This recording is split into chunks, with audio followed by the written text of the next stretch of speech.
आज नामांकन वापस लिया गया है, उसमें जो है पार्टी ने अपने दिशा निर्देश हमें दिए और उसी के अनुसार ही हमने आज अपनी पार्टी प्रत्याशी का जो है नामांकन वापस लिया। राष्ट्रीय लोकदल और समाजवादी पार्टी के बीच पिछले दिनों से ये चर्चा तेज हो गई थी कि दोनों के गठबंधन में दरार पड़ गई है। प्रदेश भर से इस तरह की खबरें आ रही थी। ऐसा इसलिए हुआ क्योंकि मेरठ सीट पर आरएलडी अपना मेयर प्रत्याशी उतारना चाहती थी, लेकिन समाजवादी पार्टी ने अपना प्रत्याशी घोषित कर दिया। इसके अलावा कई अन्य सीटों पर भी ऐसा ही हुआ था। राजनीतिक गलियारों में उत्तर प्रदेश की इन दो पार्टियों के गठबंधन टूटने की चर्चाएं तेज हो गई थी। इसके बाद आरएलडी मुखिया जयंत चौधरी और सपा मुखिया अखिलेश यादव की मुलाकात हुई। दोनों ने आपस में बात कर मामला सुलझा लिया और अब ये गठबंधन बरकरार है। इसका उदाहरण भी सामने आया है। निकाय चुनाव के दूसरे चरण के नामांकन के आखिरी दिन राष्ट्रीय लोकदल और समाजवादी पार्टी के बीच मजबूत गठबंधन का उदाहरण देखने को मिला है। आपसी सहमति के बाद जहां पर समाजवादी पार्टी को एहसास हुआ कि यहां पर आरएलडी के प्रत्याशी को ही लड़ाया जाए, वहां समाजवादी पार्टी ने अपने प्रत्याशी का पर्चा वापस करा लिया और जहां आरएलडी को लगा कि समाजवादी पार्टी को समर्थन देना चाहिए, वहां समर्थन पत्र जारी कर दिया गया। गुरुवार को प्रदेश के 3 स्थानों पर ऐसे उदाहरण देखने को मिले जहां पर समाजवादी पार्टी और राष्ट्रीय लोकदल एक साथ खड़े दिखे।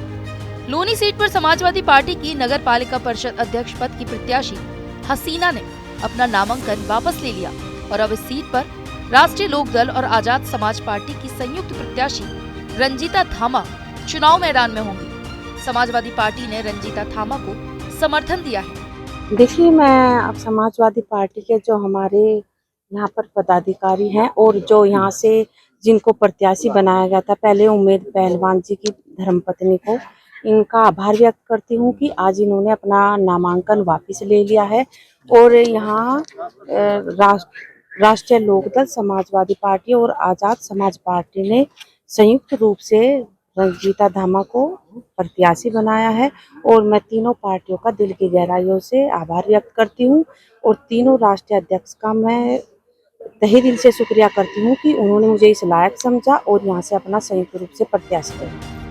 समाजवादी पार्टी के जिला अध्यक्ष ने बताया कि हमें निर्देश दिए गए थे, इसलिए हमने अपना प्रत्याशी वापस लिया है। आज नामांकन वापस लिया गया है, उसमें जो है पार्टी ने अपने दिशा निर्देश हमें दिए थे और उसी के अनुसार ही हमने आज अपनी पार्टी प्रत्याशी का जो है नामांकन वापस लिया। हसीना पत्नी उम्मीद अली।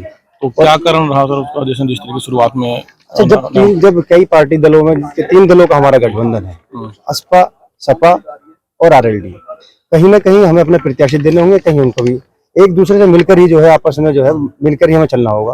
तो यहाँ जो है पार्टी ने निर्णय लिया, हम पार्टी के निर्णय के अनुसार जो हमें दिशा निर्देश दिए गए हमने वो कार्य किया। इसी तरह रायबरेली के महापौर पद के समाजवादी पार्टी के प्रत्याशी आईसी तोमर को राष्ट्रीय लोकदल ने अपना समर्थन पत्र जारी किया। लखनऊ से समाजवादी पार्टी ने वंदना मिश्रा को महापौर प्रत्याशी बनाया था। अभी तक राष्ट्रीय लोकदल ने वंदना मिश्रा को समर्थन देने का फैसला नहीं किया था, लेकिन जब समाजवादी पार्टी ने लोनी सीट पर अपना प्रत्याशी हटाकर आरएलडी को समर्थन दिया, तो आरएलडी ने भी लखनऊ से सपा प्रत्याशी वंदना मिश्रा को समर्थन देने की घोषणा कर दी।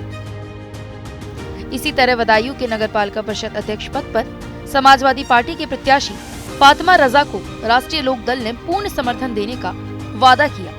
पार्टी के राष्ट्रीय अध्यक्ष जयंत चौधरी की तरफ से प्रदेश भर के पार्टी कार्यकर्ताओं से अपील की गई कि राष्ट्रीय लोकदल और समाजवादी पार्टी के साझा प्रत्याशियों को जीत दिलाएं।